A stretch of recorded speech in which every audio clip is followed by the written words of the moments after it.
মাধ্যমিক পরীক্ষার্থীদের জন্য আলোচনা হবে ইতিহাসের 8 নম্বরের বড় প্রশ্নের সাজেশান নিয়ে। ভিডিওটা খুবই গুরুত্বপূর্ণ। পরীক্ষাতে তোমাদের 3টি 8 নম্বরের প্রশ্ন থাকে, যে কোনো একটা উত্তর দিতে হয়। তো এই ভিডিওতে মাত্র 4টি প্রশ্ন দেওয়া হবে। আশা করা যায় এই 4টের মধ্য থেকে তোমরা একটা কমন পেয়ে যাবে। 1 নম্বর প্রশ্ন লক্ষ্য করো, নীল বিদ্রোহের কারণ ও গুরুত্ব বিশ্লেষণ করো, পাশাপাশি ফলাফল। অথবা দিয়ে প্রশ্ন দেওয়া হয়েছে, নীল বিদ্রোহ ঘটেছিল কেন, এই বিদ্রোহের বৈশিষ্ট্য বিশ্লেষণ করো। পরবর্তী প্রশ্ন, রবীন্দ্রনাথ ঠাকুরের শিক্ষা চিন্তা ও শান্তিনিকেতন ভাবনার সংক্ষিপ্ত পরিচয় দাও। অনুরূপ প্রশ্ন, মানুষ, প্রকৃতি ও শিক্ষার সমন্বয় বিষয়ে রবীন্দ্রনাথের চিন্তার সংক্ষিপ্ত পরিচয় দাও।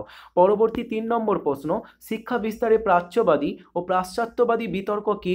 এর সাথে থাকছে উচ্চশিক্ষার বিকাশে কলকাতা বিশ্ববিদ্যালয়ের ভূমিকা আলোচনা করো।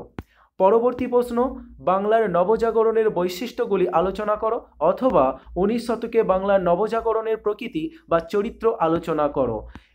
অথবা দিয়ে প্রশ্ন দেওয়া হয়েছে, 19 শতকের বাংলার সমাজ সংস্কার আন্দোলনে ব্রাহ্ম সমাজগুলি কিরূপ ভূমিকা ছিল।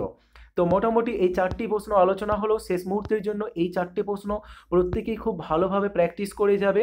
এর মধ্য থেকে আশা করা যায় তোমরা একটা কমন পেয়ে যাবে, যার জন্য থাকছে 8 নাম্বার।